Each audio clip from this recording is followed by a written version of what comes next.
pacientito después de que nace. En algunas de estas cirugías es deseable mantener permeable el conducto arterioso, es decir, que se mantenga la comunicación izquierda-derecha hasta que se opere al paciente. Y cuando lo operamos, recién, entonces ya vamos a estabilizar y hacer que termine de maturar. Entonces, ¿qué podemos hacer? Le podemos dar preparados de prostaglandina C1 y prostaciclinas para que se mantenga permeable el conducto arterioso hasta que podamos operar al paciente, ¿sí? Esa es una de las situaciones. Ahora, la otra situación es contraria. Resulta que ha nacido el bebecito, puede ser que sea un poquito prematurito o estar madurito, pero resulta que se estaba cerrando el conducto arterioso y no se ha completado el cierre. Hay una pequeña comunicación de izquierda a derecha, ¿sí? Entonces, ¿qué ocurre? El bebecito llora y se pone cianótico. Empieza a tomar lechecita y pum, se pone cianótico. Y cuando escuchamos su corazoncito, escuchamos un pequeño soplo, ¿sí? Entonces escuchamos ahí cada rato. Entonces, ese soplito, que en general es sistólico, nos está diciendo que hay un shunt, una comunicación de izquierda a derecha, y cuando la sangre pasa y se mezcla, es que escuchamos el soplo. En ese caso, por ejemplo, si el defecto de cierre es pequeño, no necesitamos operar a ese paciente para corregir ese cierre. Lo que tenemos que hacer es inducir el cierre con fármacos. ¿Qué hacemos? Le damos inhibidores de la COX, ¿sí? Como los AINES. Entonces, al inhibir la COX, ¿qué va a pasar? No se van a sintetizar prostaglandinas y el cierre o el conductito que está medio abierto va a terminar de cerrarse. Y listo, después de un par de semanitas ese bebé va a estar perfectamente y ya no va a haber el soplo, ya no va a haber la comunicación y no hemos necesitado intervenir con nada invasivo, ¿sí? Entonces también puede darse ese caso. Y vean, justamente por este efecto es que está contraindicado el uso de AINES en el último trimestre del embarazo, porque si la mamá toma AINES en el último trimestre, podría producir un cierre prematuro del conducto arterioso con el bebé en el vientre materno y puede ser terrible para el bebé, ¿sí? Eso lo vamos a ver mejor cuando veamos AINES. Bien, en sangre, fíjense, aprovechamos el efecto antitrombótico de los inhibidores de la COX. La aspirina, por ejemplo, que es inhibidor de la COX, ¿qué hace? Bloquea la expresión de tromboxano A2 en las plaquetas. No hay tromboxano A2 y si no hay tromboxano A2, las plaquetas no se pueden agregar, por eso es un antiagregante plaquetario, ¿sí? ¿En quiénes necesitaría este efecto antitrombótico? Pacientes que tengan problemas cardíacos o riesgo de hacer trombosis. Muy bien, cualquier paciente con riesgo de trombosis, y ahí podemos mencionar cardiópatas, pacientes con válvulas, pacientes con arritmias, pacientes obesos, pacientes sedentarios, pacientes que han sido sometidos a cirugías grandes, pacientes con COVID, y así podemos mencionar un montón de pacientes que tienen alto riesgo de trombosis. En ellos esa antiagregación plaquetaria va a ser útil para disminuir el riesgo de trombosis, ¿sí? Bien, en el aparato respiratorio, fíjense, hemos mencionado que las prostaglandinas C2 en aerosol tienen efecto broncodilatador y ese efecto broncodilatador está relacionado a cuadros respiratorios, o sea, nos puede servir esta prostaglandina en aerosol para pacientes con problemas respiratorios. Ahora, también nos pueden servir los inhibidores de los leucotrienos. Y dentro de lo que son inhibidores de leucotrienos tenemos dos grandes grupos, los inhibidores de la lipoxigenasa y los inhibidores del receptor de leucotrieno. ¿Qué ocurre si bloqueo la lipoxigenasa? No se producen leucotrienos. El Silutón hace eso. ¿Qué pasa si inhibo los receptores de leucotrienos? Sí se sintetizan leucotrienos, pero aunque se sinteticen no pueden actuar en sus receptores y no va a haber efecto, ¿sí? ¿Qué consigo? Bueno, Safirlucas, Montelukast son algunos que tienen este efecto. Me van a ayudar a disminuir la hiperreactividad bronquial. Recuerden que hemos dicho que los leucotrienos están muy ligados a la hiperreactividad bronquial, ¿sí? Entonces, por ejemplo, Montelukast se usa mucho en pacientes con asma, con alergias, con rinitis. No son tratamientos cortos, no son 10 días de tratamiento y ya está, no. Lo mínimo son 2 meses. Idealmente de 6 meses a 2 años, dependiendo del paciente. Pero hemos tenido pacientes que, por ejemplo, en invierno hacían crisis cada día.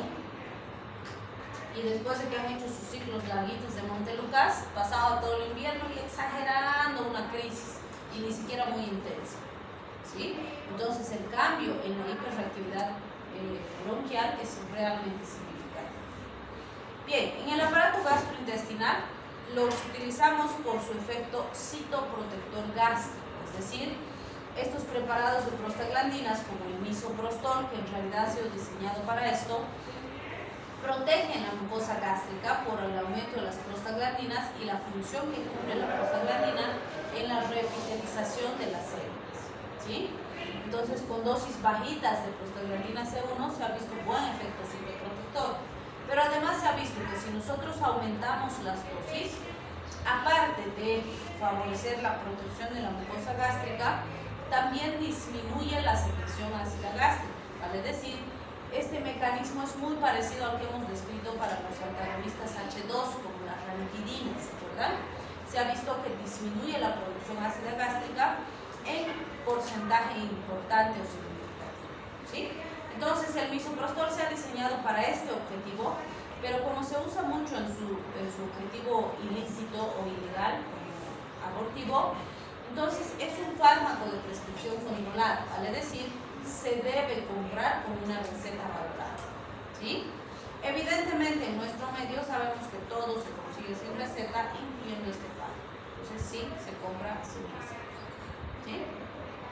Y bueno, por ese uso delictivo que tiene, no suele ser fármaco de primera elección en trastornos gastrointestinales, al contrario, los reservamos para cuadros en los que con las terapias convencionales no obtenemos buen resultado, ¿sí? Bien, ¿quieren descansar un poquito? ¿Están hechos pomada? ¿Qué les pasa? ¿Ya están parciales? Sí. Eso es, ¿no? ¿Hoy día tienen? Tenemos esta parte. Entonces, cuando hablamos del sistema inmune, recuerden que el sistema inmune pues activa todas estas vías de glucosaminogénesis que hemos mencionado, porque la respuesta inmune implica liberación de prostaglandinas, prostaciclinas, tromboxanos, interleuquinas, quimiotaxis de células inflamatorias, quimiotaxis de sustancias que responden a la inflamación y demás, interferones y todo eso. Y toda esta respuesta por estos mediadores químicos lo que busca, entre comillas, vamos a decir, es protegernos, mantenernos a salvo, protegernos de una infección bacteriana, de una infección viral. Entonces cumple una función muy importante, ¿sí? El problema es que no siempre yo necesito esa respuesta. Por ejemplo, si tuviera un paciente trasplantado, necesito inmunodeprimirlo, necesito que su respuesta inmune no funcione, porque de eso depende que el trasplante sea aceptado, ¿sí? Si su organismo reacciona contra el trasplante, que es de hecho algo extraño, algo externo, pues no me va a servir el órgano trasplantado, es difícil de conseguir, es sumamente costoso, es sumamente invasivo. Entonces tengo que tratar al máximo de que sea eficaz la inmunosupresión para que ese trasplante sea aceptado, ¿sí? Entonces ahí la voy a suprimir. Por ejemplo, recuerden que cuando hay una respuesta inflamatoria, ¿qué es lo que le puede pasar al paciente? Cuando la respuesta inflamatoria es controlada, vamos a decir, cumple una función benéfica, porque como acabamos de decir, nos está protegiendo de algo, ¿sí? Por eso se ha activado. Pero el problema es que cuando esa respuesta inflamatoria es exagerada, se convierte en un problema.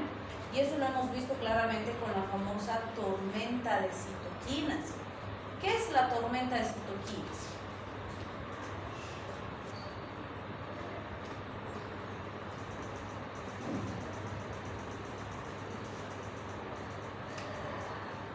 Es una respuesta exagerada del sistema inmune. Yo siempre les digo, apóyense mucho con las analogías porque eso nos ayuda a entender los conceptos. Cuando cae lluvia, por ejemplo, las plantitas están contentas, ¿no? Porque cae agüita, pues las riega, además las lava, las pone bonitas. Pero si cae una tormenta y junto con el agua viene viento, granizo y es tormentosa la respuesta, la planta se rompe, sus hojitas se maltratan, la puede matar a la plantita, ¿sí? Entonces con la tormenta de citoquinas pasa eso. Cuando la respuesta inmune es coherente a lo que necesito, me ayuda, es benéfica. Pero cuando hay una tormenta de citoquinas, quiere decir que la respuesta del sistema inmune es tan desmedida que en vez de ayudar, daña, mata células, ¿sí? Y lo hemos visto mucho en el paciente con COVID, por ejemplo, ¿no? En los estadios más avanzados, el problema era la tormenta de citoquinas, no tanto el virus. Es más, en muchos pacientes ya cuando estaba avanzado el cuadro, no había virus. Y lo que lo complicaba era la tormenta de citoquinas, porque esa tormenta de citoquinas era la que producía las neumonías, los infartos renales, cerebrales, las lesiones de la célula, la necesidad de un ventilador mecánico, de terapia intensiva, estaba asociado a la tormenta de citoquinas. La respuesta era tan intensa que lo ponía mal al paciente. Y de hecho, en esas fases avanzadas, bombardeábamos al paciente con corticoides, con inmunomoduladores como el tocilizumab, ¿sí? ¿Por qué? Porque ahí lo que nos interesaba era frenar al sistema inmune, porque era el sistema inmune el que estaba matando al paciente, ¿sí? Entonces vean, si la respuesta es demasiado intensa, desmedida, me va a producir daño en lugar de beneficio. Y lo mismo hemos aprendido con las enfermedades autoinmunes, como las artritis reumatoides, por ejemplo. ¿Qué le pasa a un paciente con una enfermedad autoinmune?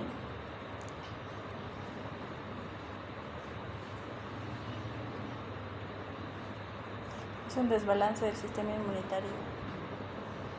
Su propio sistema inmune ha reconocido algo propio como extraño, ¿sí?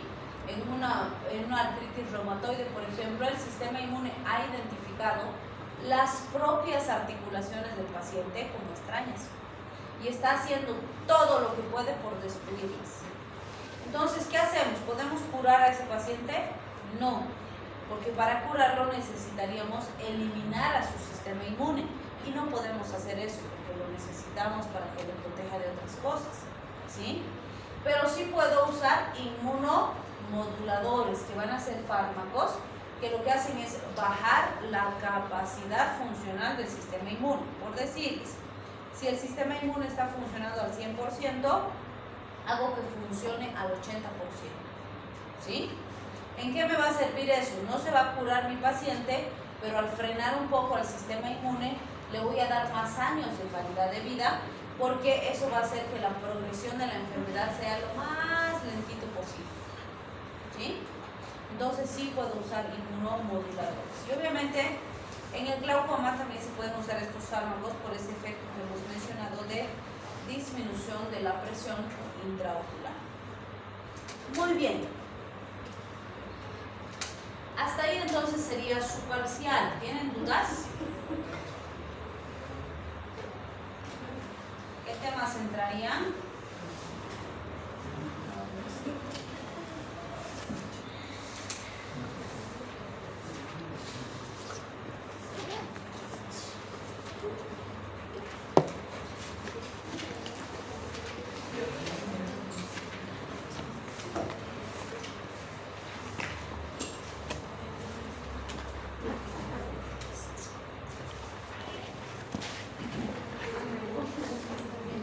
Sistema nervioso autónomo, colinomiméticos, anticolinérgicos, antiadrenérgicos, histamina, serotonina, cornezuelo y eicosanoides. Hasta ahí sería su examen parcial. AINES y opioides lo vamos a dejar para el siguiente parcial, o para el final en realidad. 6, 7, 8, 9, 10, 16 y 18.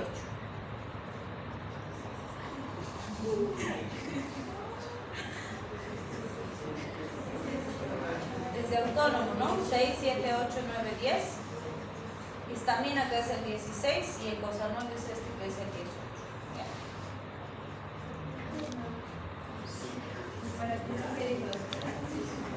¿Cómo?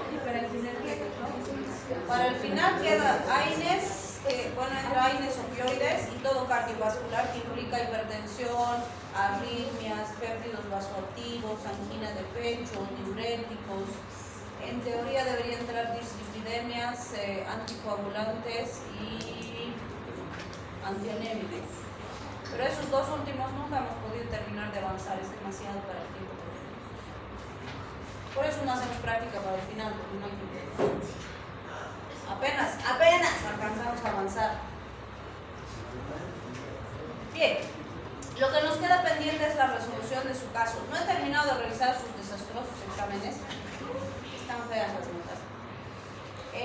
Pero sí vamos a hacer la resolución porque eso también entra a su examen, es parte de su contenido temático, ¿no? Entonces, teníamos un paciente intoxicado con órgano fosforado. Entonces, la primera pregunta que se les hizo eran las características cinéticas y dinámicas del órgano fosforado, vale decir, esto estará en relación a su mecanismo de acción y sus características de absorción y efectos. Entonces, ¿qué tenían que poner? Primero que es órgano fosforado, algunos lo clasifican como tiofosforado. También podemos considerarlo dentro de la clasificación de inhibidores de colinesterasa, ¿sí? O colinomiméticos de acción indirecta. Esa es su clasificación. El malation como fármaco, como sustancia química, es un profármaco, como un protóxico, si quieren, porque el malation de forma directa no tiene una acción tóxica específica en el organismo. El malation dentro de nuestro organismo se convierte en malauxón, que es un metabolito tóxico, y el malauxón es el que se va a unir a la acetilcolinesterasa y la va a inhibir, ¿sí? Cuando inhibe a la acetilcolinesterasa, va a comprometer su función, que está ligado a la destrucción de acetilcolina. Como está bloqueada la enzima, entonces no puede destruir la acetilcolina y el paciente tiene una intoxicación endógena por su propia acetilcolina, porque no hay quien la destruya, ¿sí? Además, es importante mencionar que cuando el tóxico se une a la enzima en primera instancia, es una unión que se puede separar, todavía no es irreversible. Si uso regeneradores de enzima como las oximas, puedo lograr separar tóxico de la enzima. Esto se puede realizar dentro de las primeras 48 horas, ¿sí? Después de ese tiempo se produce un fenómeno que hemos conocido en clase como envejecimiento del receptor, donde a través de fosforilaciones se consolida la unión tóxico-receptor y ahí sí el malauxón nunca más se va a separar de la enzima, ¿sí? ¿Qué me va a producir eso? Toda la sintomatología de un síndrome colinérgico, que será bradicardia, hipotensión, miosis, broncorrea, dificultad respiratoria, relajación de esfínteres, fasciculaciones, cialorrea, epífora, espasmos, contracciones, etc. ¿Sí? Todo eso tenían que poner en su respuesta número 1. Si no está eso, pues, ahí se les va calificando en base a lo que han puesto, ¿sí? Bien, eso valía 30% de su nota. El 70% restante era la pregunta 2, que es el manejo paso a paso del paciente intoxicado, ¿sí? Entonces, ¿qué teníamos que hacer? Primero, el paciente cuando llega, tengo que ponerlo en decúbito lateral izquierdo, esa es la posición. El personal de salud que va a atender al paciente tiene que estar con todas las medidas de bioseguridad adecuadas, que incluyen guantes, barbijo, lentes y por lo menos la bata de hospital y zapatos apropiados, ¿sí? ¿Qué tengo que hacer? El abordaje inicial de un paciente intoxicado incluye el ABCDE, que es un mnemotécnico que rápidamente, en cuestión de un par de minutos, me permite identificar factores que puedan poner en riesgo la vida del paciente y solucionarlos, ¿sí? A, hace referencia a vía aérea permeable. Veo si la vía aérea está obstruida o está permeable. Si está permeable, paso a B, así rápido, ¿sí? No me voy a estar deteniendo. Si está obstruida, desobstruyo primero y recién paso a B, ¿sí? B, hace referencia a breathing, respiración. Entonces veo si el paciente respira o no respira. Si no respira, inicio reanimación. Si respira, paso a C. C, que es circulación. Entonces básicamente ahí veo si el paciente tiene pulso o no tiene pulso. Si no tiene pulso, inicio reanimación. Si tiene pulso, paso a D. El D, la mayoría, bueno, de los que he revisado hasta ahora, no sé el resto, todavía no he terminado de revisar. D implica valoración neurológica, el estado de conciencia del paciente. Entonces ahí voy a ver si el paciente está consciente y qué estado de conciencia tiene. Para eso voy a utilizar la escala de Coman de Glasgow, que valora 3 parámetros fundamentales: respuesta verbal, respuesta ocular y respuesta motora, y cada una tiene su clasificación, y dependiendo del puntaje que saca, puedo decir si hay un estado de depresión del estado de conciencia, si está moderado o si está consciente, ¿sí? Entonces, eso hago en D. D es la valoración neurológica. Muchos han puesto valoración neurológica en E, no sé por qué. E hace referencia a exposición. ¿Qué implica eso? La exposición del paciente. Si estuviera en una zona fuera del hospital, voy a retirar al paciente del sitio de intoxicación. En este caso, nuestro paciente ya está en el hospital, ya ha llegado al servicio de emergencia. Entonces, ¿qué hago en exposición? Veo si no sigue el paciente expuesto al tóxico. ¿Qué implica eso? Ahí voy a desvestir al paciente, le voy a cortar la ropa para retirarla. Esa ropa la debo poner en una bolsa negra para mandar al estudio toxicológico, para hacer los estudios médico-legales pertinentes. Y voy a bañar al paciente con agua y jabón, todo su cuerpo, abundante agua. Eso voy a hacer en exposición, ¿sí? Si hubiera habido derrame de tóxico en los ojos del paciente, voy a irrigar con agua solamente por unos 15 a 20 minutos, ¿sí? No debo poner el rango cuando estoy haciendo el manejo de mi paciente. Sé que es de 15 a 20 minutos. Yo debo decidir si voy a hacerlo 15 o voy a hacer 20 y pongo irrigar con abundante agua los ojos por 20 minutos, punto. Si pongo de 15 a 20, está mal, porque ese es el rango. Y si tú pones de 15 a 20, ¿quién va a decidir? ¿El paciente? ¿El interno? ¿La enfermera? Entonces tú tienes que tomar decisiones y escribir lo que vas a hacer. Por eso dice manejo del paciente. Tú estás manejando, tú eres el médico, ¿sí? Después, si el paciente hubiera tenido derrame o impregnación del tóxico en el cabello, debo lavar con abundante agua el cabello, ¿sí? ¿Se puede cortar el cabello cuando hay exposición a tóxicos peligrosos? Sí, se puede cortar, siempre y cuando sea un tóxico que no sale fácil del cabello. Si se pega al cabello, no voy a estar perdiendo tiempo lavando su pelo, no. Ahí agarro tijera y corto el pelo. En este paciente no es necesario, porque sale con agua nada más, ¿sí? Agua, jabón y ya está, ¿sí? Ahora, lo que jamás se debe hacer, y un montón han hecho de los que he revisado, me han puesto que van a rapar al paciente. ¿Qué implica rapar al paciente? Meter navaja, ¿sí? O chilete, qué sé yo. Jamás se debe rapar a un paciente intoxicado. ¿Por qué? Cuando tú haces o metes navaja, ¿qué estás haciendo? Abriendo puertas de entrada para que el tóxico se siga metiendo al organismo del paciente. Entonces nunca se rapa o se rasura al paciente, ¿sí? Si vas a cortar cabello, es tijera, lo más cercano posible del cuero cabelludo y ya está. Nunca meter navaja, ¿sí? Entonces, muy importante. Todo eso es E. Hasta ahí es la fase inicial. ABCD, ¿sí? Medidas de soporte. Una vez terminado el ABCD, que es rapidito, debo considerar en este paciente si hago lavado gástrico o no, porque es un tóxico, ¿sí? Evidentemente el lavado gástrico está indicado dentro de las 2 a 4 primeras horas. No debería utilizarse si ya ha pasado más de ese tiempo. Por el antecedente que tengo del paciente que han pasado 4 horas, no se justificaría hacer un lavado gástrico. Sin embargo, ¿qué debo cuestionar? ¿De dónde tengo ese antecedente? De la familia que merece relativa confianza, ¿sí? Por una razón en los antecedentes ponemos relativa confianza. Nunca jamás van a poner ustedes merece absoluta confianza, jamás.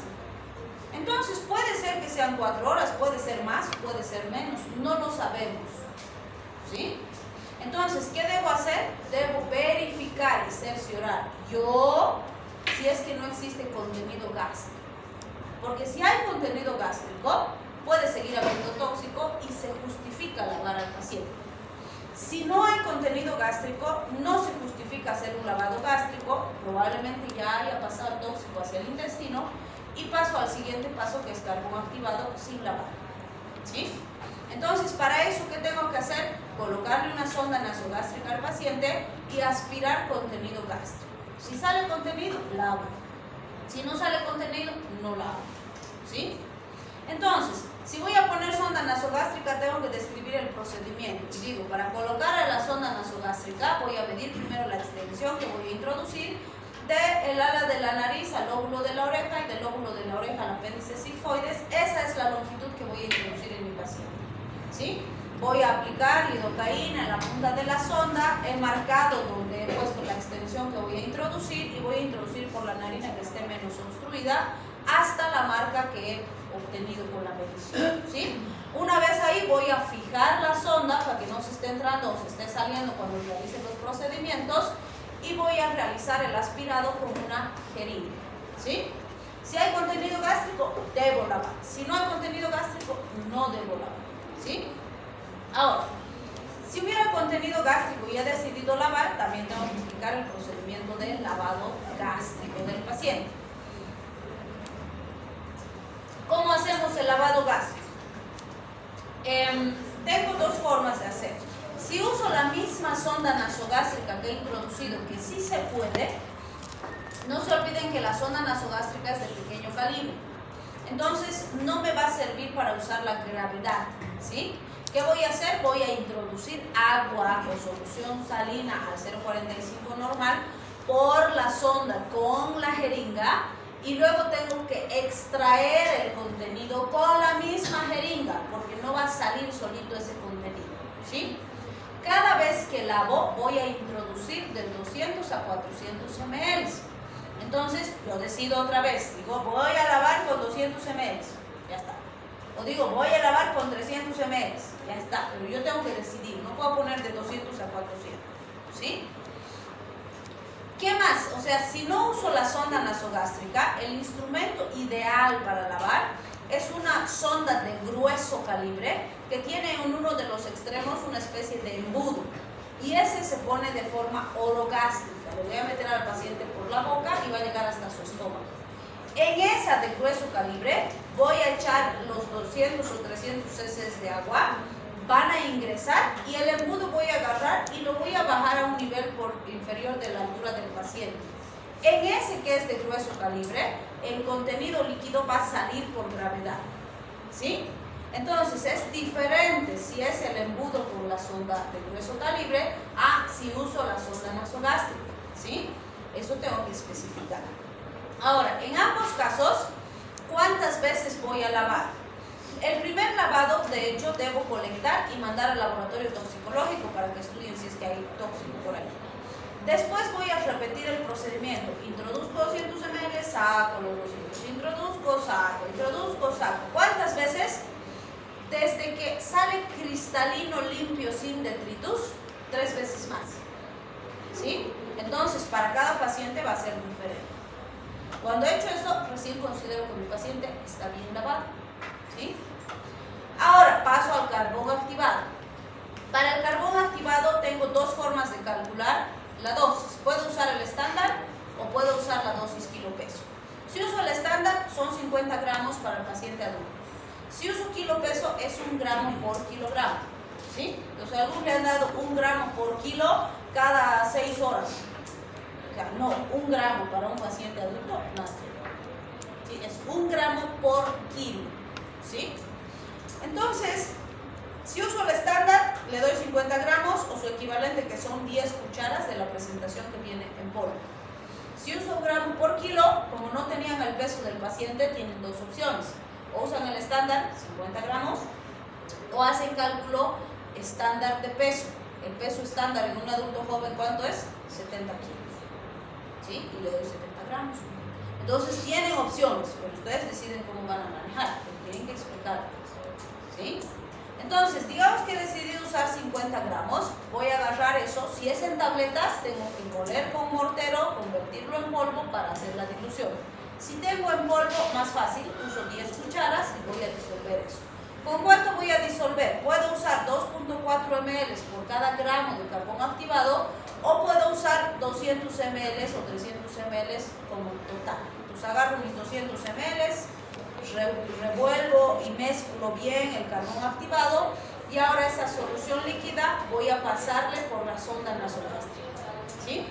Mi objetivo con el carbón activado es que el carbón se pegue al tóxico, o si quieren el tóxico se pegue al carbón. Voy a buscar absorción del tóxico, ¿sí? Es decir, que el tóxico se pegue al carbón y no se absorba en el organismo del paciente.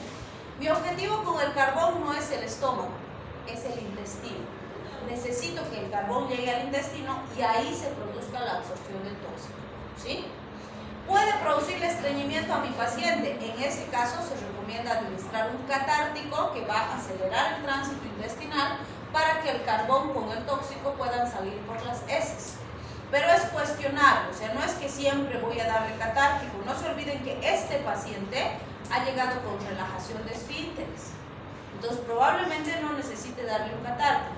Si lo necesito, o sea, si se estreñe, le doy. Si no, no es necesario. ¿Sí? Bien, ahora sí, el antídoto. El antídoto es la atropina. Unos me han puesto tropina. Si le pusiste tropina, ya está mal, porque la tropina no existe. Es atropina, ¿sí? ¿Cuándo se da? De 2 a 5 miligramos, cada 5 a 20 minutos. ¿Tienes que saber los rangos? Sí. Si le has dado así, está mal, porque tienes que decidir. Entonces, por decirte, decidiste darle 2 miligramos cada 10 minutos. Perfecto, está bien. Decidiste darle 5 miligramos cada 20 minutos. Perfecto, sigue estando bien, pero debes decidir. Y no me puedes poner de 2 a 5, porque hay que, lo que le dé la gana al paciente o lo que le dé la gana a la enfermera. No, pues, no va, ¿cierto? Entonces, decides y le das. En el caso de la atropina, se debe repetir. Digamos que decido darle 2 miligramos cada 10 minutos. Cada 10 minutos antes de volverle a administrar la atropina, voy a valorar al paciente. Todo, voy a ver las secreciones, los ojos, la frecuencia cardíaca, la frecuencia respiratoria.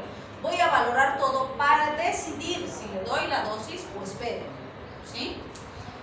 Deberían darle atropina hasta que aparezcan signos de atropinización. Eso me dicen las guías, ¿sí? Antes se consideraban signos de atropinización intoxicar al paciente con atropina. Hoy ese criterio ha cambiado. Ya no es intoxicarlo con atropina porque, como dijimos en la clase, no es coherente intoxicarlo para tratar otra intoxicación. Es absurdo, ¿sí?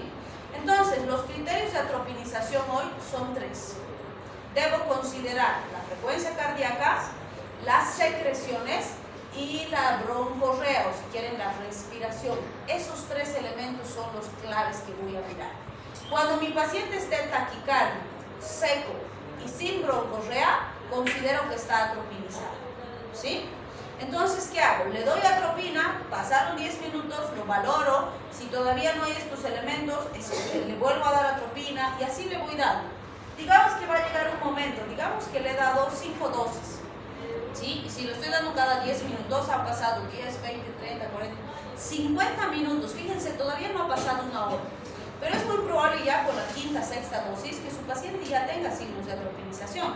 Entonces lo valoro y su frecuencia cardíaca está en 85. Está sequito y no hay broncorrea. ¿Qué hago? ¿Suspendo la atropina? No, porque sé que este tóxico dura más de 100 horas, ¿sí? Y ha pasado una hora, entonces no le voy a suspender. ¿Qué voy a hacer? Voy a esperar un intervalo. Vale decir, no le voy a dar atropina en esto, voy a esperar otros 10 minutos. A los otros 10 minutos lo voy a volver a valorar, ¿sí? Y otra vez en base a estos datos voy a decidir si le doy o espero otro intervalo, ¿sí? Entonces, uno de los parámetros más importantes para decidir la administración de la atropina es la frecuencia cardíaca. Generalmente indicamos y decimos, si la frecuencia cardíaca está encima de 70, no le dé atropina, espere un intervalo. Si la frecuencia cardíaca está debajo de 70, administre atropina. Por decirle, lo he valorado, su frecuencia cardíaca está en 69, le paso atropina, ¿sí? Su frecuencia cardíaca está en 80, espero un intervalo, ¿sí? Y eso me va a permitir manejarlo bien sin intoxicarlo con atropina y además ir espaciando progresivamente los intervalos. Ya han pasado 3 intervalos y no he necesitado darle atropina. Ok, entonces ahora ya no lo voy a valorar cada 10 minutos, lo voy a valorar cada 30. Y decido si le doy o no le doy. Si se mantiene 30, 30, 30 sin atropina, perfecto. Entonces ahora lo valoro cada 2 horas, ¿sí? Y así voy a poder ir espaciando los intervalos, lo voy a manejar bien y no lo voy a intoxicar con atropina, ¿sí? ¿Cuándo debe irse de alta? No, antes de la pralidoxina. Cierto que no hay en Bolivia, pero igual tengo que saber usar para cuando tenga. Las oximas, o la pralidoxima, que es la que más se recomienda, se usa de 1 a 2 gramos la dosis inicial. Yo decido otra vez. Si quiero le doy 1, está bien. Si quiero le doy 2, sigue estando bien, ¿sí? Entonces le doy, digamos, 1 gramo en una infusión lenta que le voy a pasar en 60 minutos y voy a repetir cada 6 horas, ¿sí? La segunda dosis ya puede ser menor. Si quiero puedo mantener 1 gramo, pero puedo bajar a 300 miligramos o a 600 miligramos. Entonces digo, primera dosis 1 gramo en infusión lenta en 60 minutos, a las 6 horas iniciar 600 miligramos en infusión lenta en 30 minutos y repetir cada 6 horas. Ya está, ya le di pralidoxima. ¿Cuánto le doy de pralidoxima? Solo las primeras 48 horas, después ya no sigue, ¿sí? Ahora, ¿cuándo se va a ir de alta mi paciente? Cuando esté 48 horas asintomático y sin recibir atropina. Ahí digo, ok, se puede ir a su casa, ¿sí? Bien, eso es todo lo que tenían que responder en su segunda pregunta. Entonces, más o menos ya saben qué han puesto y qué no han puesto y por qué ando renegando, calificando, ¿no? ¿Dudas, preguntas?